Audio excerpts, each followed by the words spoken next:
Good evening, friends and followers from around the world, and welcome to the QA Pilot channel and another stream today, taking a first look review at the excellent iFly Boeing 737 MAX 8 for Microsoft Flight Simulator 2024.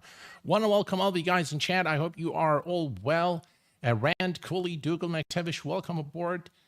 We have with us today Jason. Welcome, Boeing Corp. Mike from Logan, New Jersey. Welcome aboard. Asim, welcome. Flybride, Rishal, Stan. Welcome, guys. Glad to have you. You can do this. Welcome aboard. Glad to have you here. Captain Andre, good evening to all of you guys.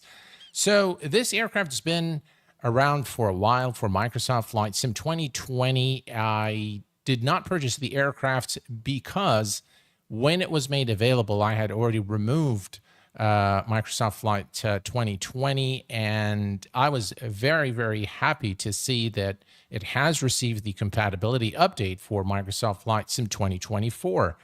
And in this live stream, we are going to be conducting a review of this aircraft, which, of course, you know from the title on the thumbnail that I'm very impressed with this aircraft.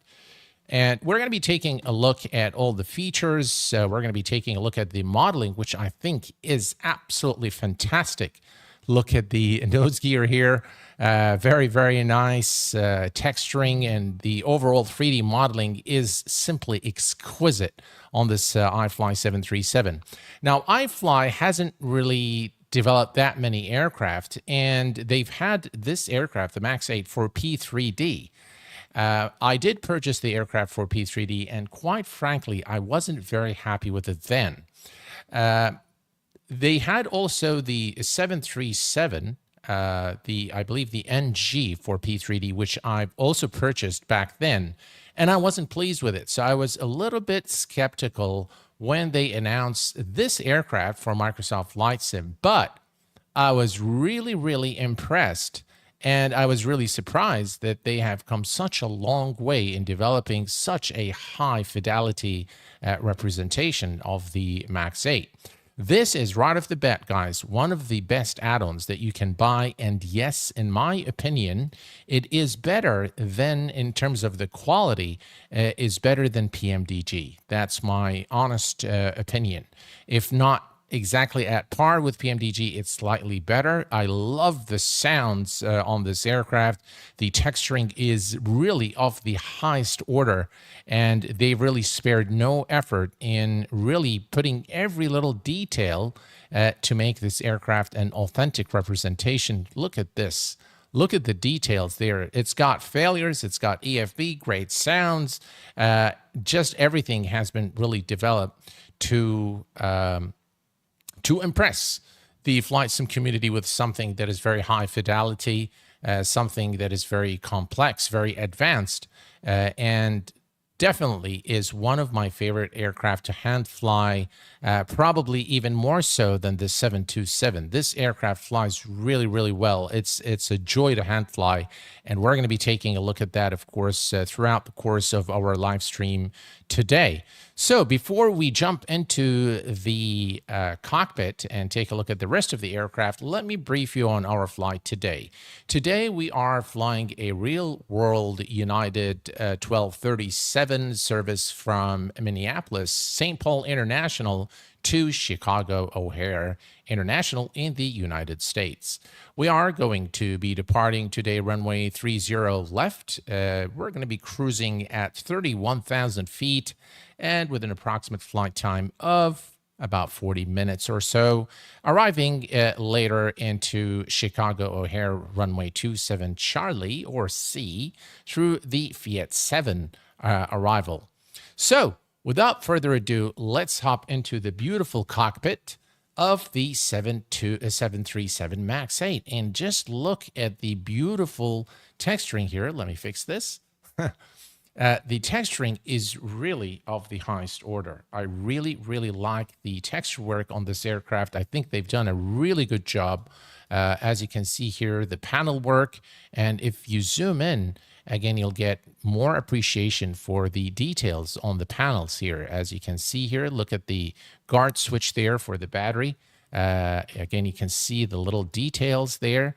Moving downwards here, for example, right there. Again, you can see the little scratches there. You can see the panel work here. The texturing is really done very, very well.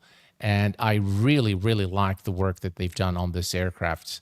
Even the seats look so nice. They look very believable. Again, photo real texturing. It looks like something that they've scanned off the real aircraft. So in terms of the 3D modeling and the texturing is really of the highest order and a very authentic representation of the MAX 8. Again, you can interrogate real-world footage of the MAX 8 cockpit, and you'll find that it is pretty much spot on. And of course, the aircraft is fully equipped with a passenger cabin. So let's open the door here. And you can see there is a beautiful passenger cabin here with some interactive features. I think the overhead panels there can be opened. And there is a little, let me show you here. So right here, this is something that cabin crew can definitely manipulate. Right here, so we're going to be taking a look at that. It's just really to control the lights aboard the aircraft. So we'll take a look at that in just a second here. But look at this cockpit again. Very, very nice looking cockpit here, and very authentic, very realistic looking. They've done a really good job in terms of performance. The aircraft is at par with, for example, the Phoenix maybe. So not really very heavy on performance. I do have, of course, a very capable machine, but even without frame generation at maximum settings, I get 60 FPS. I get a lot more, of course, with frame generation, sometimes going all the way to 140 FPS. It's got the lavatory too. Again, look at the details there. Look at the text here. Everything is just really very, very nicely done. Very sharp textures, high resolution, to provide you with a very authentic representation of the aircraft. You can open the door here, by the way, and you can remove the you can remove this little board here, and you can obviously toggle this. You can flush the toilet as well once the aircraft is powered. So let me come over here and close the door. And again, you can see here the iFly logo 737 MAX. Some nice touch there for branding purposes. Even, by the way, the passenger cabin is very detailed, and you can see the seat numbers there with the assignments. Very, very nicely done, really, all around. Now, this aircraft, by the way, is still in an experimental phase for 2024. So not everything that worked in 2020 works in 2024. Nonetheless, it was a really enjoyable test flight that I did the other day. And it really is an excellent, excellent aircraft. We have with us, ladies and gents, our fellow content creator, Flight Streamer. I was watching your stream the other day. Very, very nice. Really enjoyed it. And welcome. Glad to have you here. I love flying it in 2020. Yeah. PMDG better step up their quality, and their marketing should be better too. I agree there with you, my friend. Yes, indeed. This is just really, indeed, I like that word, Dennis. It's a very satisfying aircraft to fly, and a real joy to hand fly, really. So what we're going to be doing now is we're going to be setting this aircraft for this short flight into Chicago O'Hare. And the first thing we're going to do, we're going to come here to the electronic flight bag. We're going to say initialize flight. We're going to take a look at this once we're airborne.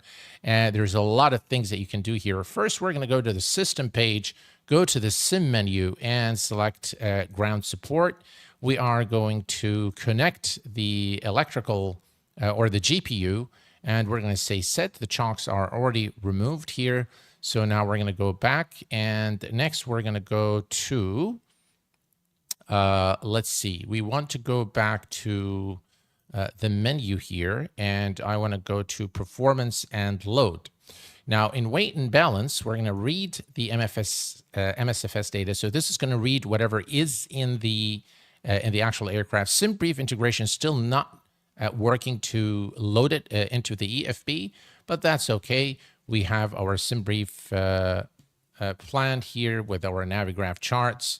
So we're just going to simply go here and we're going to enter the details there and set it for our flight. Perfect. So we're just waiting here for the flight. Okay, so we are going to go here. We have 170 passengers on board the flight today, so 170.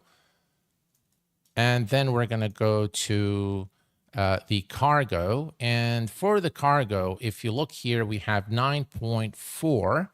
So I'm going to put 7,200. So we'll put 7,200 in the aft, and we'll put 2,200 in the forward cargo compartment, 2,200. All right, and then we're going to say set payload. So now you have your passengers and your cargo set, and the last thing we need to do is the fuel. Now for the fuel, we're going to go and consult our SimBrief plan. We have 11,616. We're going to round this to 12,000 pounds of fuel. So we're going to come here and say 12,000 pounds of fuel, and we're going to say, what did I do here?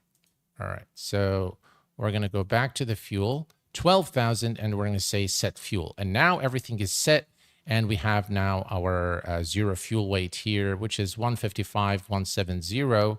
Obviously, for landing, it's going to change, but this is the one that we're going to be using for our flight, 155,170. All right, perfect.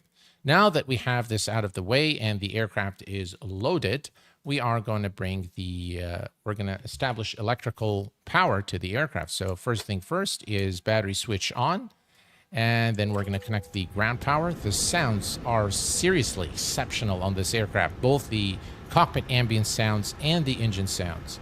And of course, we're going to take a listen at that in a little bit. Okay, so everything here is good. We're going to turn on our hydraulic power here, and we're going to turn the left aft fuel pump as well in preparation for starting the APU. Right, let's do a few tests here. So we're going to come down here. We're going to check the oxygen, and we're going to check the engine fire. Okay, that checks okay. Cargo fire test checks okay. All right, and while we're at it, let's check the lights and dim lights as well. All right, perfect. And now we can go to the overhead panel there and test things up over here. All right, now for the flight data recorder, for some reason, if I open this guard to test it, it won't close again. So that's obviously a bug that needs fixing. So, but it does work. So you know what? Let's just do it. So now it's just, it just doesn't close. It's just stay. It did close this time. Okay, perfect. So Mach speed warning test 1, speed mark warning test 2, stall warning test 1, and test 2. Perfect. Everything's good here. And we want to make sure that the service interphone is on. Let me just reset my view here again. Okay, so we're going to come over here and set the ADDONS to nav mode. All right, that checks okay. Excellent. And we're going to turn on the yaw damper. Cabin utilities, iFly pass seats are switched on. And let's see here. Everything here is good. Emergency lights are armed. Fasten seatbelt is on since the aircraft is already refueled and the passengers are on board. We're going to come over here, turn on the window heat. And next we are going to test the cockpit voice recorder, make sure everything's okay. Status is green, so it works well. All right, excellent. And next we are going to come here to the air conditioning. So first we're going to make sure that the air trim is on. Recirc fans are on auto, the packs are off, and we're going to turn off the engine bleeds, turn on the APU bleed, and the final cruise altitude is 31,000 feet. Let's go ahead and verify that real quick, and indeed it is 31,000 feet. Perfect. HD Sim, welcome aboard. I'm curious if they could implement SimBrief weight and balance. I don't know. Hopefully they would. Unfortunately, Flight Streamer, this year I will not be able to make it to FS Expo. Very unfortunate, really bugged about that, but yeah, unfortunately I will not be able to do it. All right, So position light on steady, and we are now ready to start the APU. But you know what? Let's check the temperature here real quick. What is the current temperature? We are 27. It's a bit warm, so let's go ahead and start the air conditioning. We'll start the APU, and we'll leave it. Okay, so now we can start setting things up. Enter iris position. We're going to come here and we're going to go to the FMC position in it. We are at Minneapolis, St. Paul, which is Kilo Mike Sierra Papa. And we are going to go to the next page, copy the GPS position, and paste it here. Perfect. Next, we're going to go to the route, and we are going to say request the flight plan. So this part works with SimBrief. So you can download you can fetch the flight plan from SimBrief. And now it says load. So we're going to click here on load, and it will automatically load the airport flight info. Flight number is not there though. So we are going to enter the flight number manually here from our Navigraph charts. And the flight number today is United 1237. And that would be UA, let's delete that, UAL 1237. And we can activate now and execute. And next we're going to go to the departures. We are departing today runway 30 left. That's 30 left through the RST1 departure. RST1. This is not the transition we want, so we're going to go to, let's say, execute. Let's go to the, we'll go to RTE. Let's go to the next page. In fact, we don't need anything else here. So if we look here, directed, yeah, all right. So we're going to go to the arrivals now, and we're going to select the arrival, which is through the Flight 7 or Flight 7 through the zipper transition, and it's the ILS 27 Charlie or 27C. So let's go in here, ILS 27C. Do we have a transition? We can check here. It's more than likely a vector into the transition, into the runway there.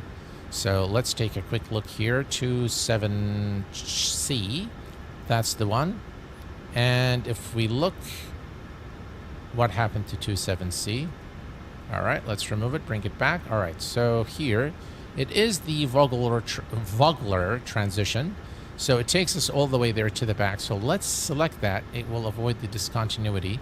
So now we go to the next page. We're going to make sure that everything looks good, which, yeah, vectors too. So it's going to end here, and then we can fly direct to intercept the localizer. We'll leave it as it is. Perfect. So everything here is good. Next, we are going to need our zero fuel weight. So let's come over here, and we are going to take a note 155.170. So we're going to go to perf and we're going to enter 155 actually we can just say 155, but 1.2. And we're going to enter the zero fuel weight, and the rest of the information can come from our SimBrief flight plan. So we're going to go to flights. Let's remove that here and view SimBrief. Let's see here. We have the reserve fuel. That's the alternate plus final reserve, about 4,000 pounds or 4 tons of fuel.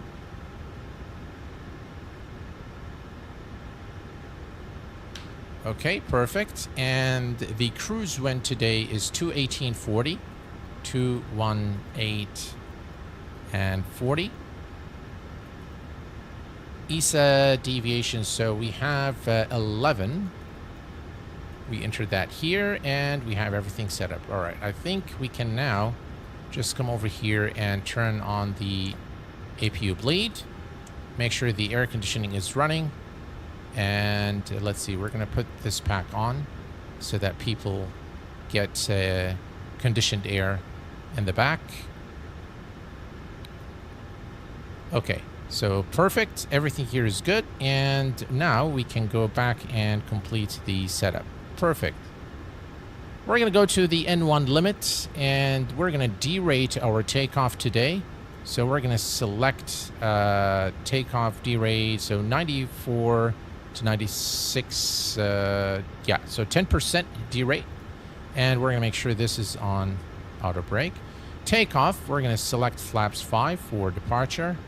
And we are going to, now the CG is available to you in, when we say here complete, now we have 25.8 is your CG. So we're going to say 25.8. And it will automatically set the trim. That's something you can set in your EFB. That's an option that you can set whether you want to do this manually or have it automatically, either manually or automatically done for you. All right, our speeds are set. V2 is 155. So we're going to set that here, 155.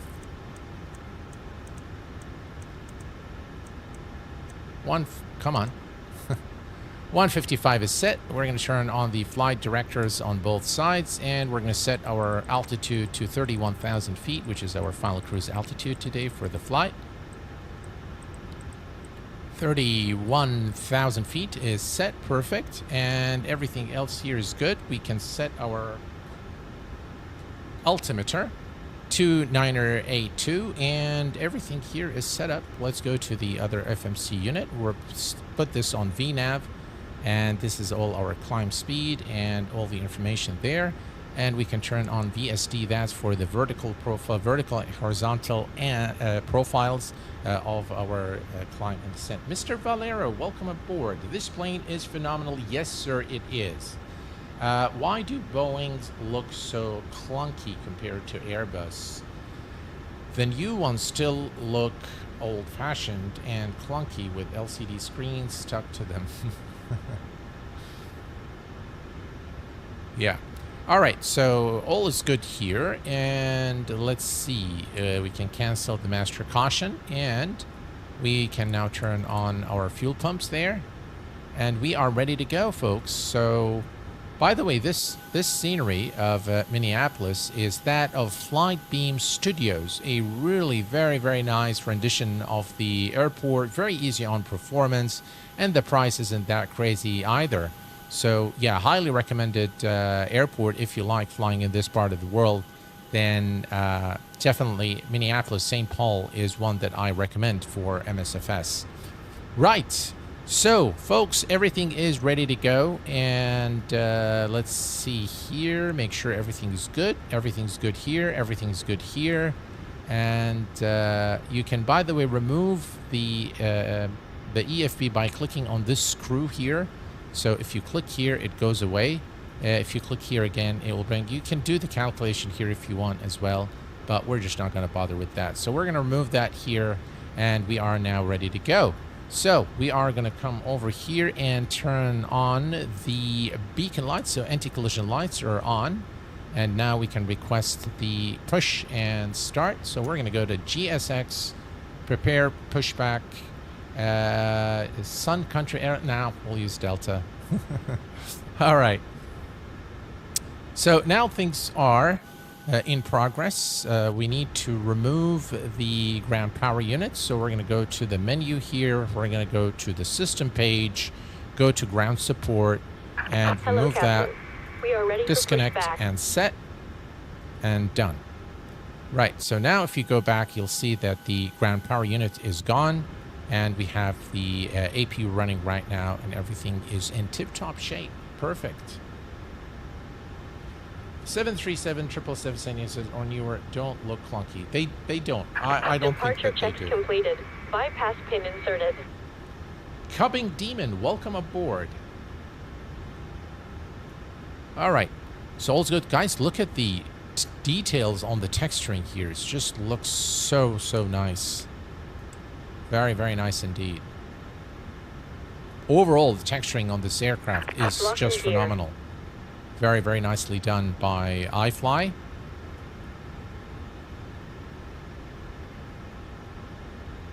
Again, you've got all the very, very authentic, exactly what you see on the real aircraft there in terms of the system simulation. By the way, you can go back here and you can go to failures and you can add clear random failure, clear all failures. So you do have that option.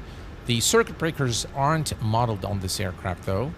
And of course we have the terminal charts here as well. You have the airport map. All right, so we want nose to the right. Release parking brakes. All right. Parking brake. Commencing push. All engines clear. Start at will. All right, we have clearance to start the engines. Packs off. And let's go ahead and start engine number 2 first. All right, engine spooling.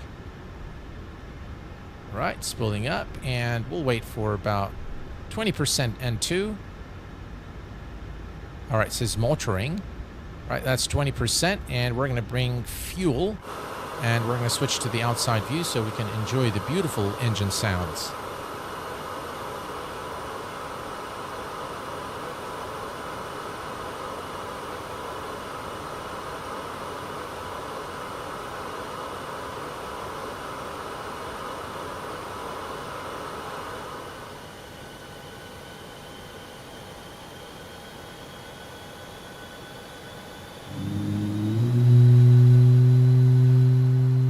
Check out those sounds.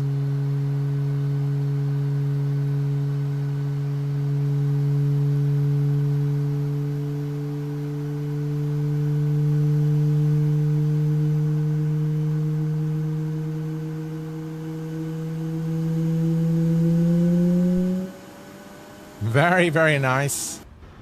Very, very nice indeed. All right, let's see here. All right, let's go and start engine number 1.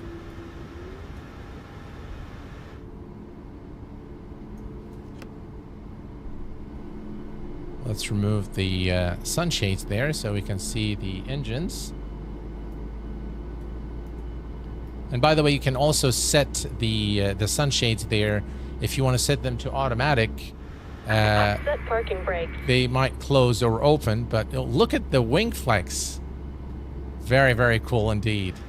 All right, set parking brake. And let's start the engine number 1.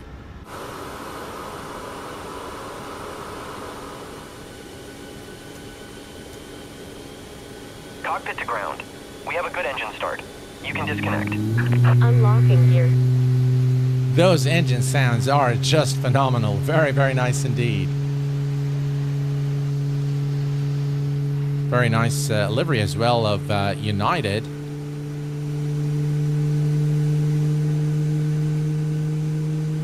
I don't use X-Plane anymore, but all Tolas are excellent. Yes, they are. They're excellent.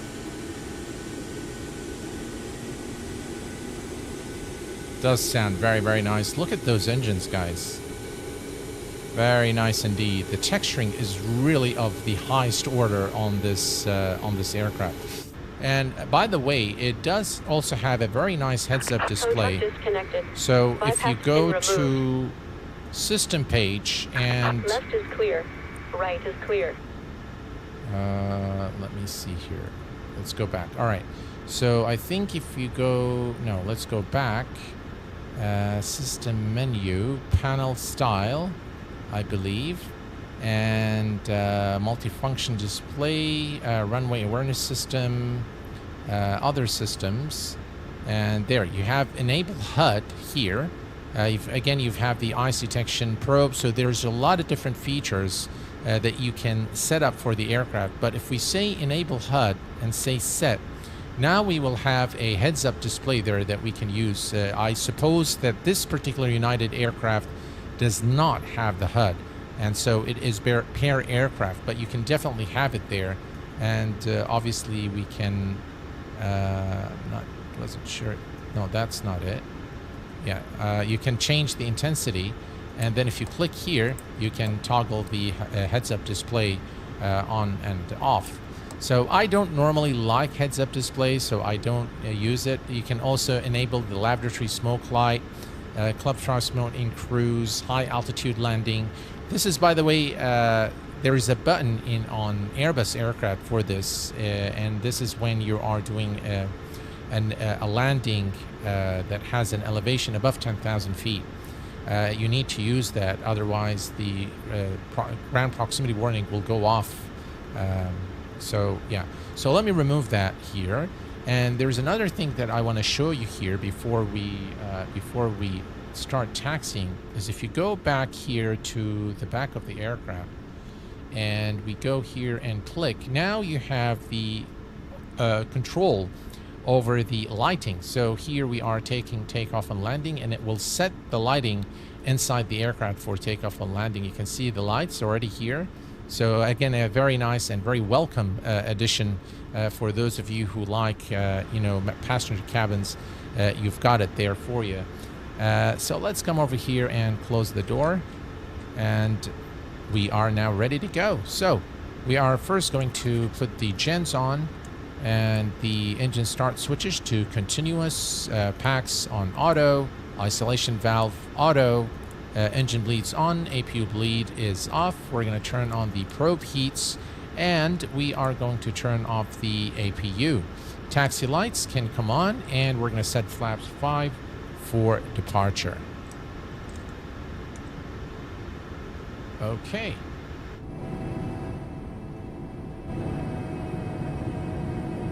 Nice sounds as we set the flaps here. Looks like we went more than flaps 5. We'll check here. No, flaps 5. We're good. Excellent. All right, so we're ready to go. The runway is right over there. So let's see here. We can go. Yeah, that's runway 30 left, our departure runway. And we are good to go, ladies and gents. So let's release the parking brake and head over to the runway. We're not far from having a 737 MAX and X-Plane 12. Yes, developed by Airfoil Labs. I'm really excited about that aircraft and really can't wait for it. By the way, folks, on Saturday, I will be doing a full review of the PU CDU version 2 by PU Air Korea. A really brilliant little CDU. I'm going to be doing a full review telling you what I like and do not like about it. The nice thing about it is that it works for X-Plane and for Microsoft Flight Sim, but there's a few caveats there for that. We'll talk about that maybe more on Saturday. All right.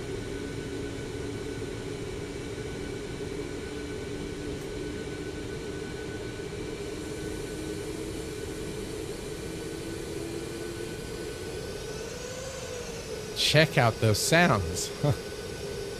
Very, very nice indeed.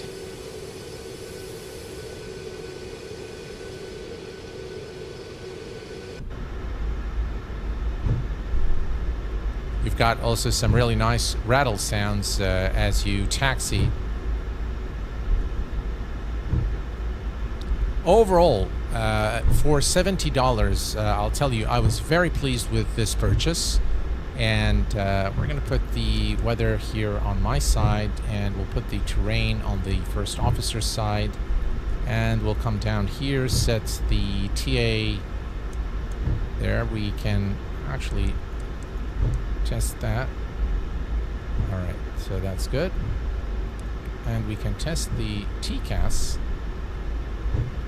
and you can also test the GPWS. Glide slope.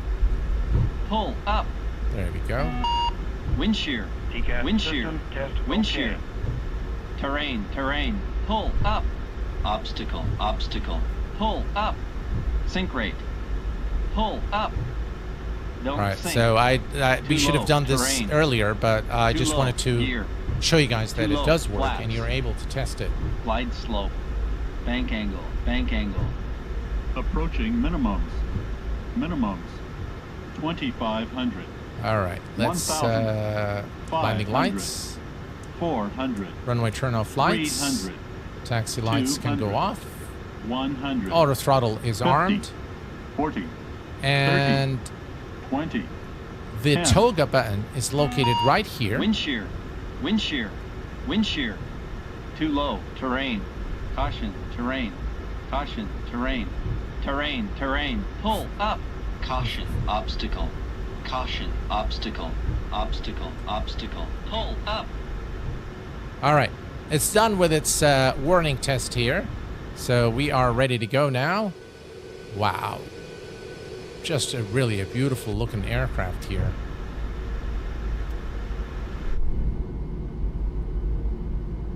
Look at the wing flex, guys. Very, very nice indeed.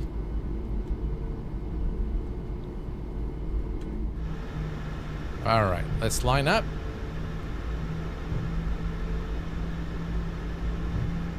And I think the airport also adds to the overall experience because this is a really very nice rendition of the airport. I love the runway textures on this airport.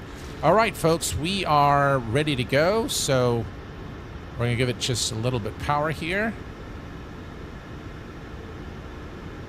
And we're going to push the toga button.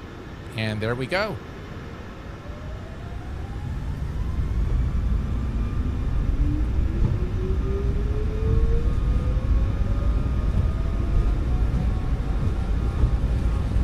.155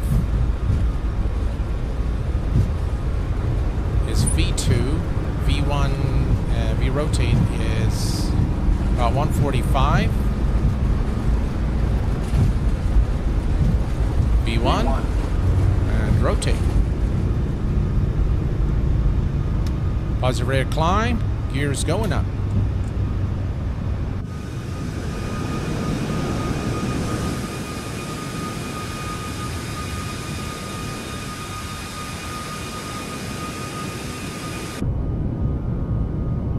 How about that, ladies and gents?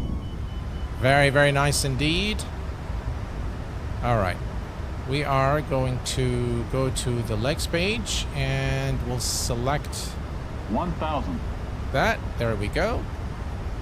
1000, VNAV, LNAV, Command A, engaged. And we can retract the flaps.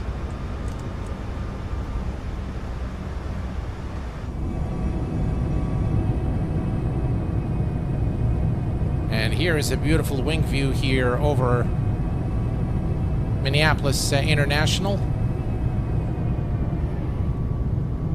Very, very cool, very nice, very immersive. And I tell you, Microsoft Flight Sim 2024 is really starting to look good. Definitely a lot more stable. And again, we can see here the beautiful scenery here as we depart. Right, let's increase the range here a little bit. There we go. The cockpit textures are just really exceptional. We forgot the clock, but we can start it now. It does look very good. I often switch the screen so I have engine gauges in the center and full size navigation ATC on the pilot side. Yep, you can definitely do that here, I believe. And then you can transfer the engines over to this side if you like.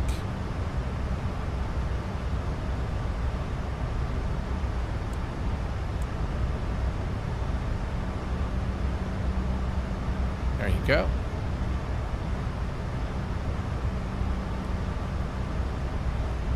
Right, 7,000.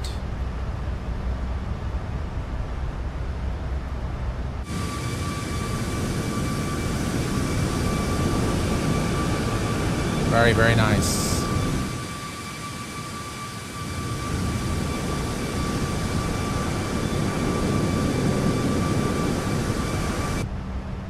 All right, 900,000, landing lights off. Runway turn off, lights off. Engine start switches off. And we'll put the fasten seatbelt sign on auto. And all aircraft systems are operational per design intent. Perfect. We're going to start speeding up now to 302 knots. I love the display here. And we'll put the data there. There we go. So now we'll have the time, arrival time at each waypoint.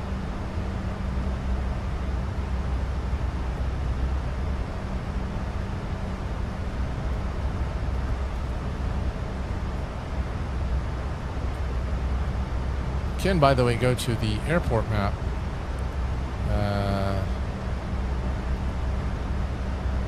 For some reason, I don't get them here. I'm not sure why. Maybe I'm missing something. Anyway, we don't need that now. We'll probably need it a little later. And we can increase the range here a little bit. There we go. That's our top of climb. The terrain radar works. The weather radar, I'm not sure if it does work or not. But without a doubt, this is really, really very, very nice. Very immersive experience in the 737 MAX 8 by iFly. Yes, you can definitely flush the toilet. I'm enjoying all three sims at the minute. All three sims. Drashal, that would be MSFS 24, X-Plane, and what else? Is it DCS? You need to generate the airport map in the iFly plugin. Oh, I see. Gotcha. S-Tier 3 will help a lot with VRAM usage, but you're still a little low. Gotcha.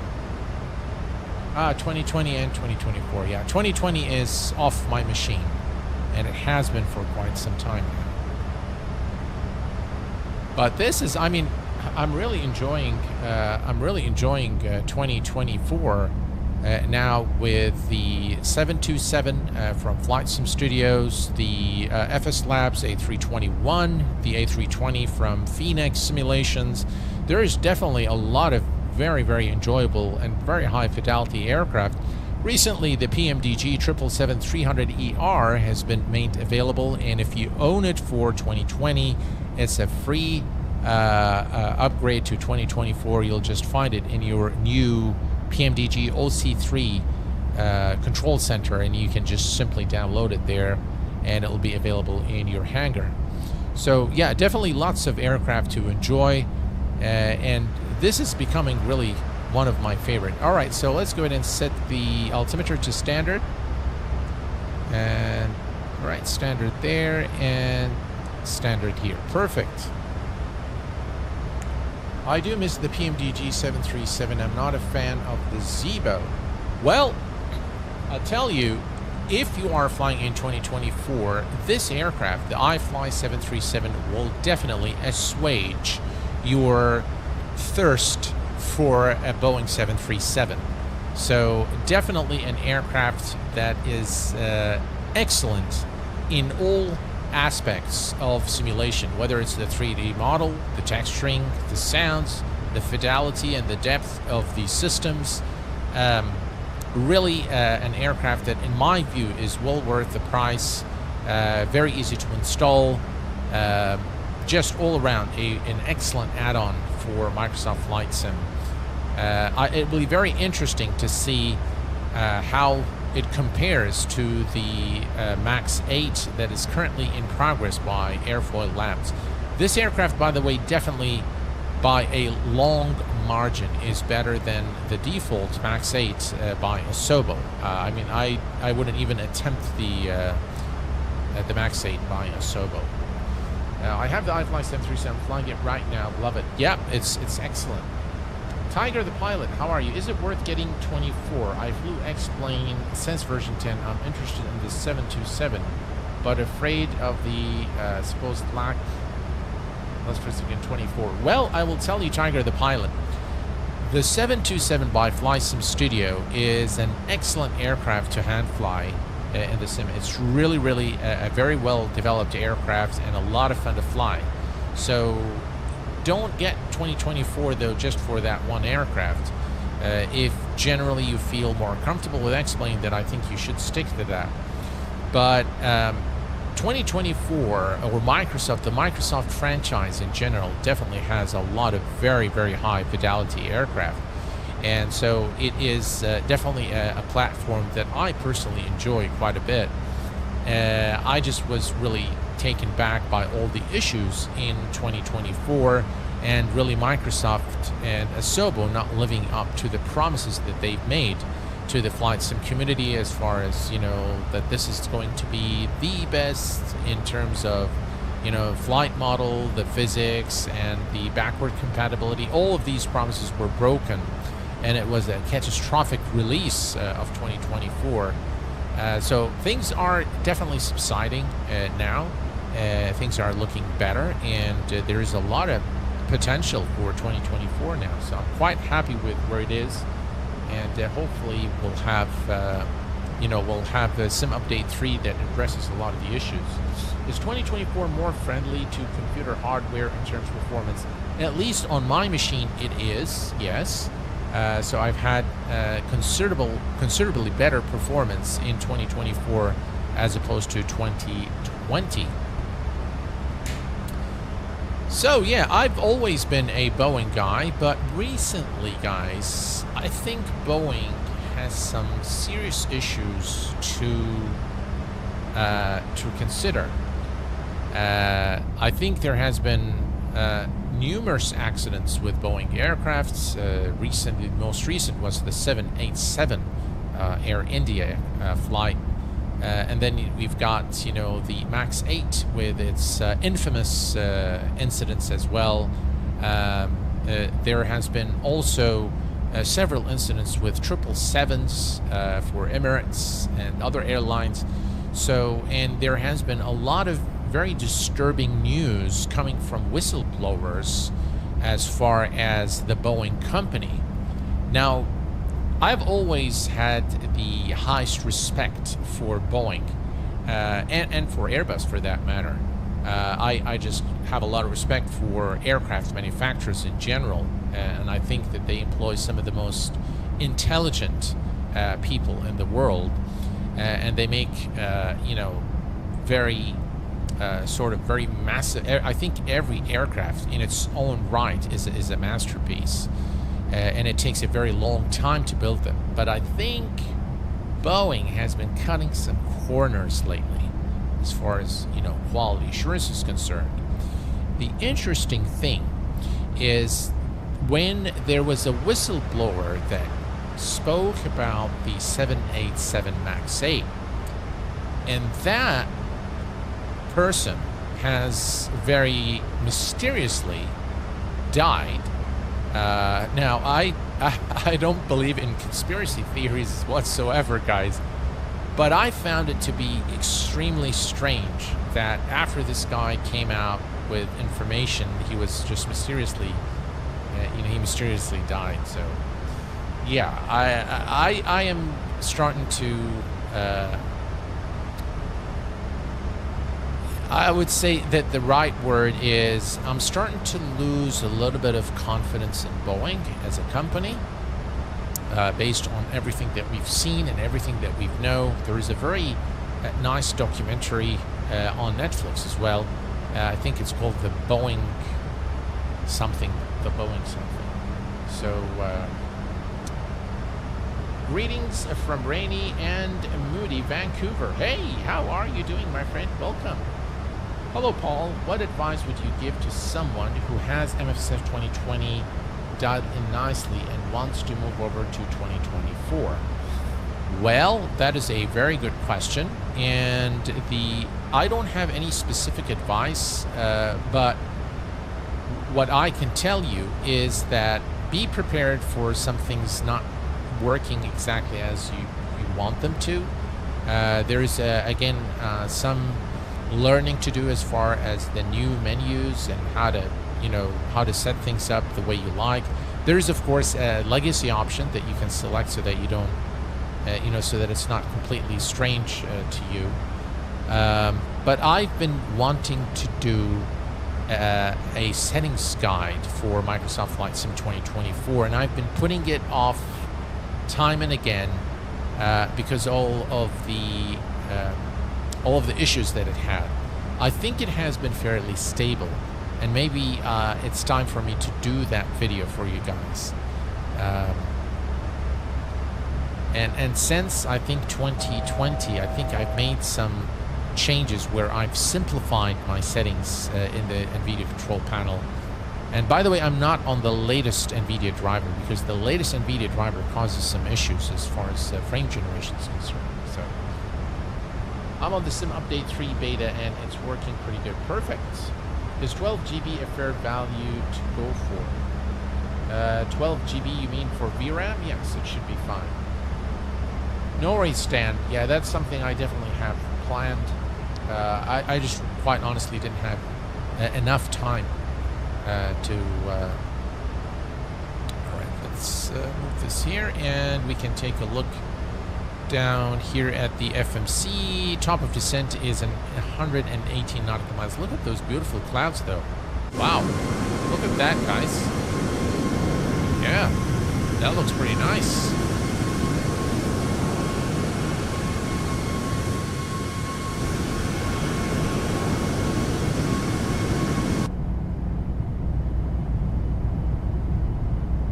Here's a nice engine view there for you.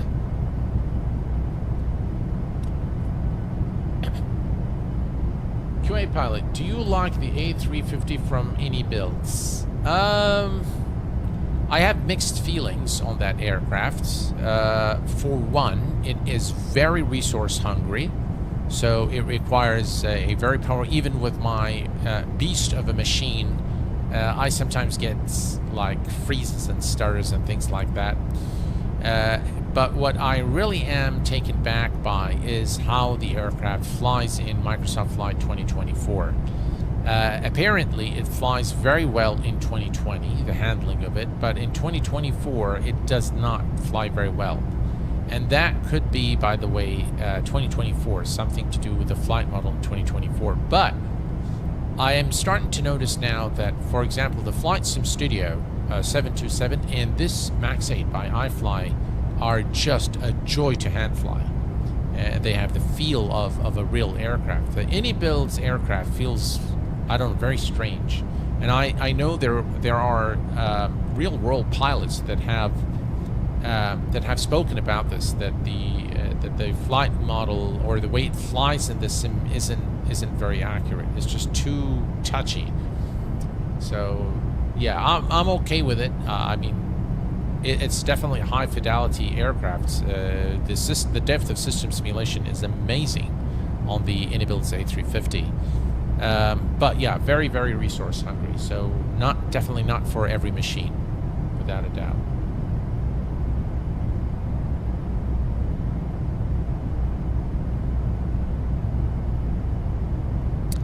I've recently also have done some testing on X-Plane 12.2.0 RC1, which is release candidate 1, which probably is the final version.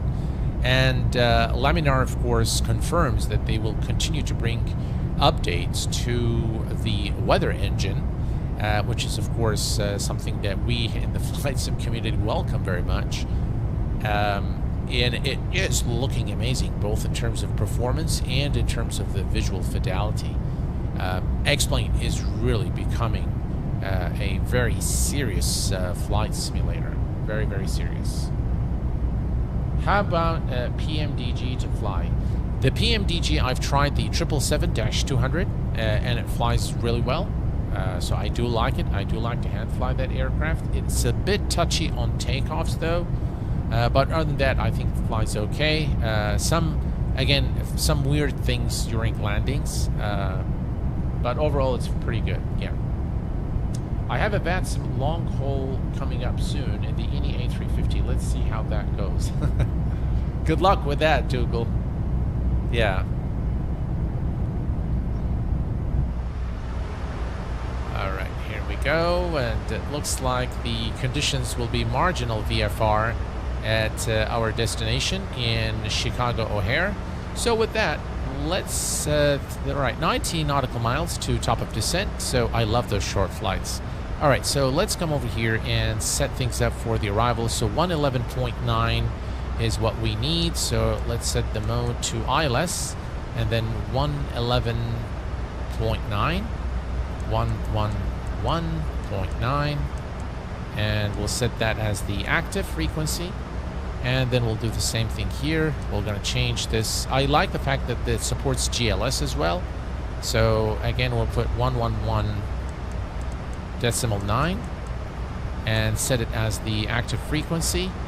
And now we can see that is set 111.9. Approach course 273. So let's set 273.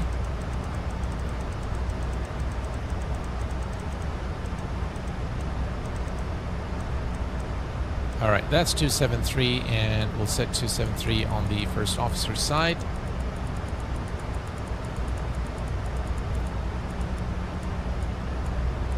Perfect.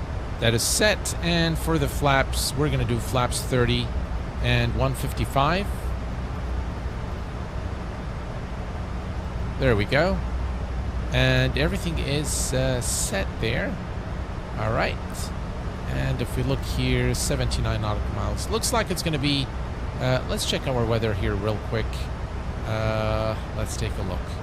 So if we go to Chicago O'Hare and look at the weather, let me make this a little bigger for you guys. There we go.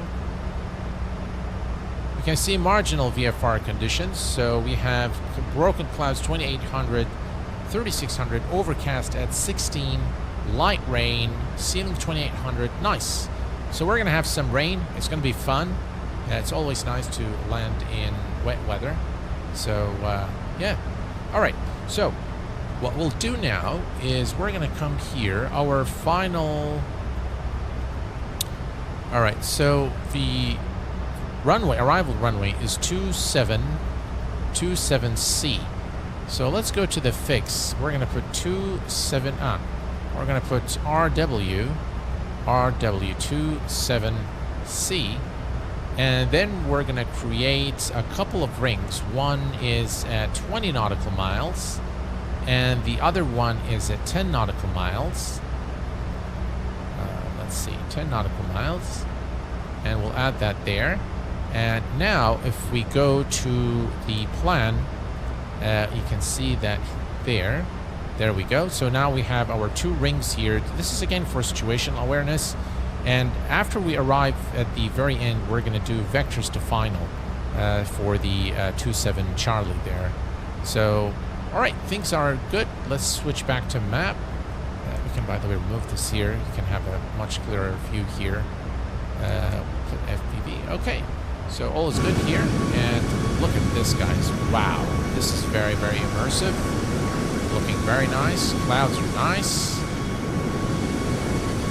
The one thing you'll notice in Microsoft Flight Sim, both 2020 and 2024, is that the overcast conditions are not represented well. So that is an issue with both sims. All right, 61 nautical miles. Let's very quickly consult the approach is 27 left. No, 27 Charlie is the one we're looking at, and we want to see here 2,200 feet. Okay, let's reset the altitude to 2,200.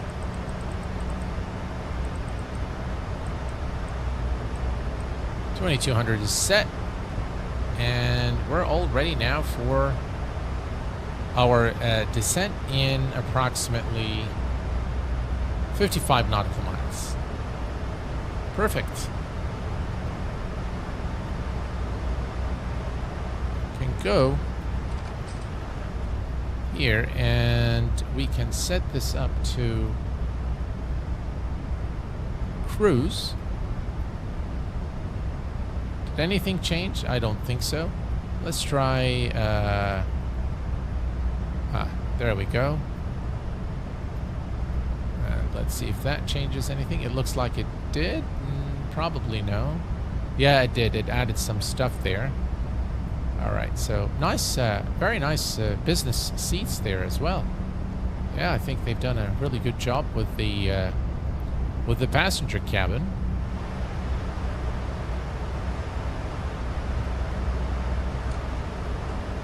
Okay, perfect.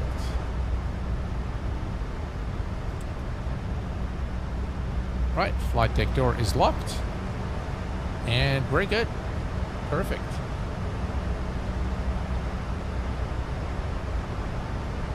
They even changed a lot of the shortcuts. I don't know why. Probably because things were not working in 2024. That's probably why. Q8 pilot, MSFS cloud look nice, but never realistic to me. X-plane cloud formation looks very realistic. That is very true, yes. Random, but a realistic random. But there are still too low res. Yes. So, by the way, I have done a lot of research, and I've done many videos to explain, you know, the difference between active sky and the X-plane weather generation. And I've always found that X-plane is not always 100% accurate, sometimes not even 90% accurate. I have found that active sky is very accurate, though, in the METAR information and the way that it depicts that into the sim. The only thing I do not like in active sky is that it does not have a lot of layers. So if there are, I think the maximum is 3 or 4 layers. So if you have anything more than that, it will not show. So every, you know, weather generation program or engine has its pros and cons.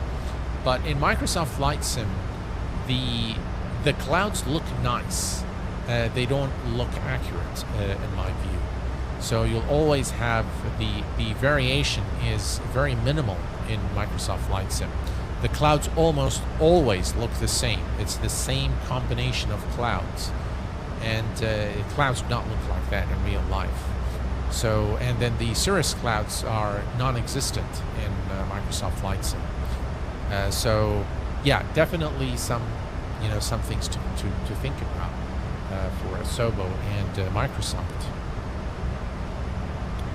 The PMDG 7th version will have a paid upgrade for 2024. Really? Wow, those guys at PMDG are really milking it, aren't they? Yeah.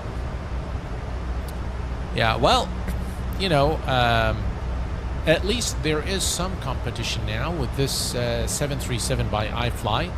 And quite frankly, I will tell you right now, if they want me to pay an upgrade fee for the 737 for 2024, I'm simply not doing it. I am very much enjoying this 737 by iFly, and there is the excellent SIBO mod for X-plane. So I am definitely not going to pay an additional fee for porting the 737 onto Microsoft Flight Sim 2024. It ain't happening. Aviator, welcome aboard. I also will not pay for a PMDG update to 2024. Yep, so that makes 2 of us. Right, so we're coming up to top of descent. Now, one thing I noticed the other day, I just want to share this experience with you guys because you might encounter the same issue. I noticed that on flight, when I, when I move my mouse to the left and right, I experienced some jittering, and it was really starting to drive me crazy. I didn't know what the issue was, but then I started going over my notes from previous settings videos, and I knew what the issue was. It was to do with the rolling cache. So the minute I deleted the rolling cache, started the sim, and then I set the rolling cache to 64 GB, everything was smooth, butter smooth again.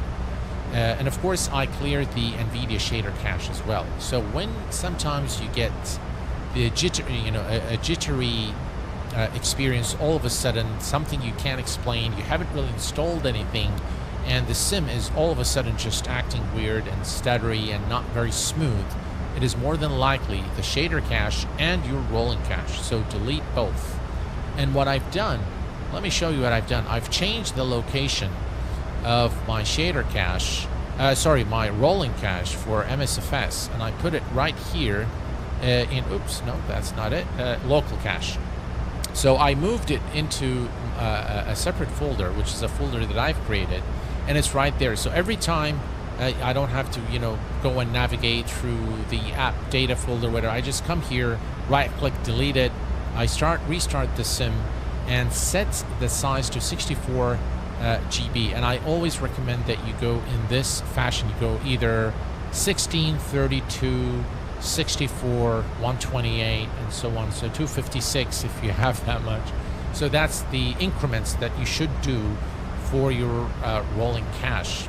And by the way, the default, which is the 16, I do not recommend that you keep it at 16. I recommend that you go, the minimum, I think, it should be at 32.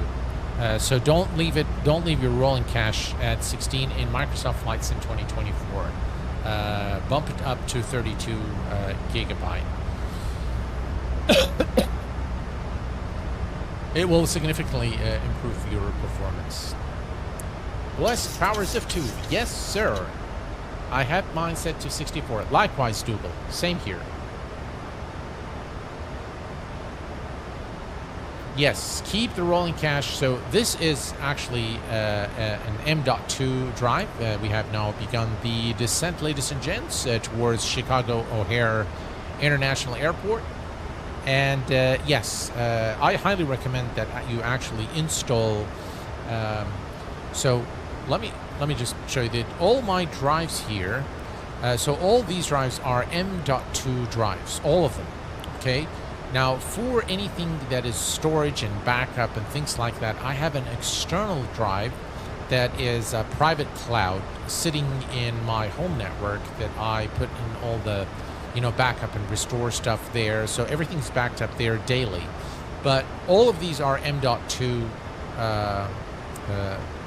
Maybe I can come here. So, for example, tools, if I click here and optimize. All right. So now you can see that all of these are SSD M.2 drives here. So you don't need to defragment them. You don't need to do anything. They just work, and they're pretty fast. And I have everything set up on my drive. So I have MSFS. Obviously, my C is the operating system, and I put nothing but the operating system there. On drive D, I have only MSFS and related installations. X-Plane has only X-Plane, and the apps is anything else other than the base simulator. So the apps has like my Active Sky, the FS Labs control panel.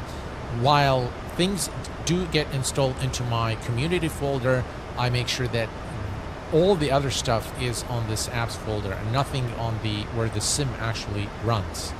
And I have found that by doing this, you will get a much smoother experience in the sim. And of course, always also make sure that the path where you do the installation is not a very long path.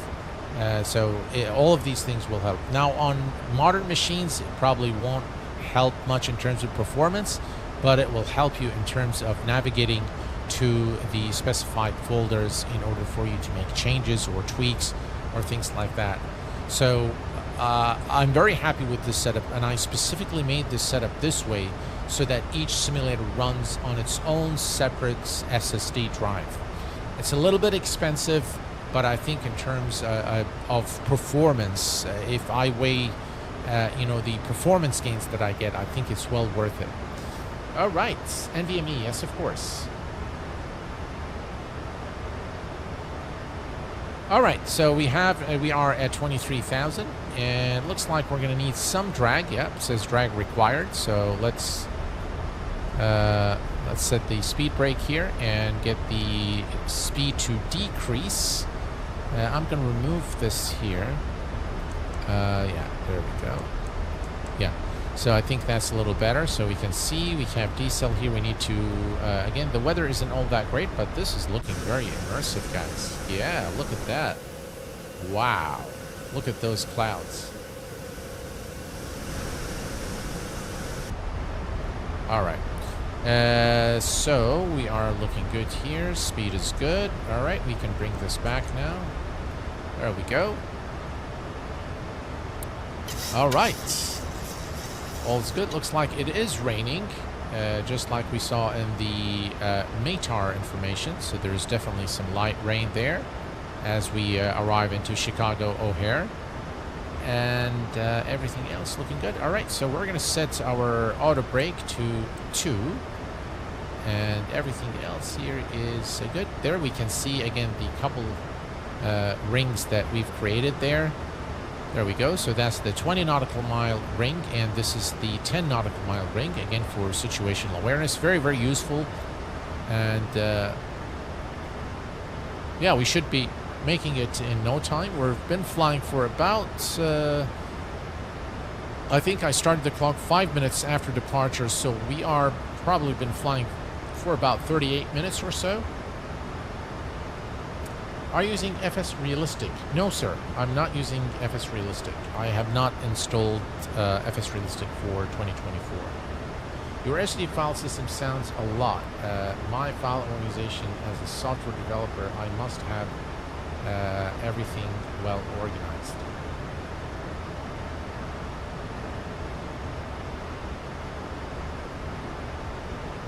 Sounds a lot. Finally. Yeah, well, I'm very organized, but maybe in a different way. Do you have the Wing FMC? No, I have the PU Air Korea CDU version 2, which I'll be reviewing very soon. All right, so not sure what happened here.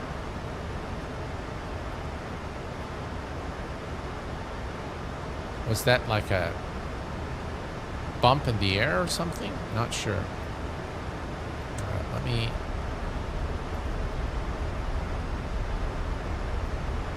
Drag is required for sure. All right, so let's go to the weather here, and 2973. Okay. All right, we're looking good. The weather conditions are not all that great, but that's even better because it's going to make our landing a little bit more interesting. Weather change, that's what happened. Yeah, it looks like. Wow, look at those clouds. How are you doing, Dalal Al-Hadri? Welcome, my friend. Glad to have you here with us this evening. Right, wow, look at those clouds, guys. Absolutely gorgeous. Again, I'm not sure that they are looking like that right now in real life, but they look very dramatic, that's for sure. There, look at that.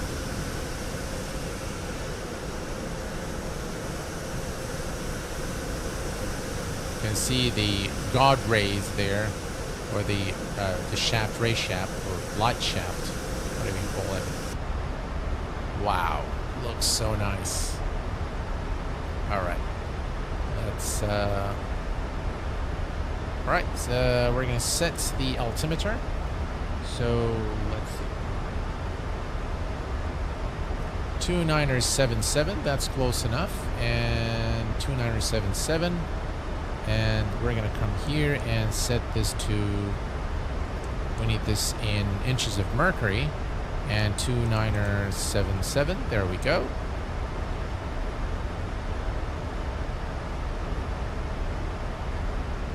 And we're looking good.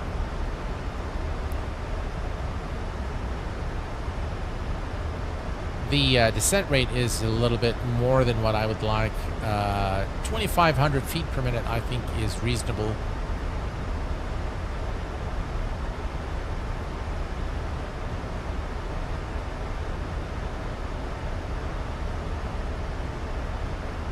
V-Sky Check, good evening. Glad to have you with us, V-Sky Check. Welcome, my friend.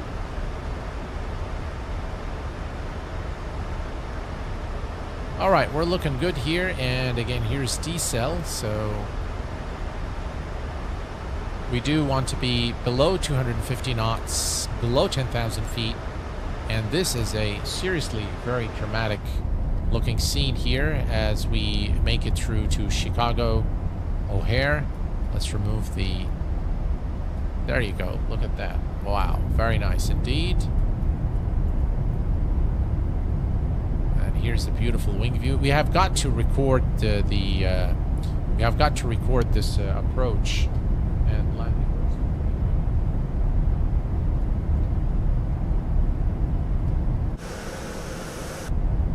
Why is it not There we go. All right.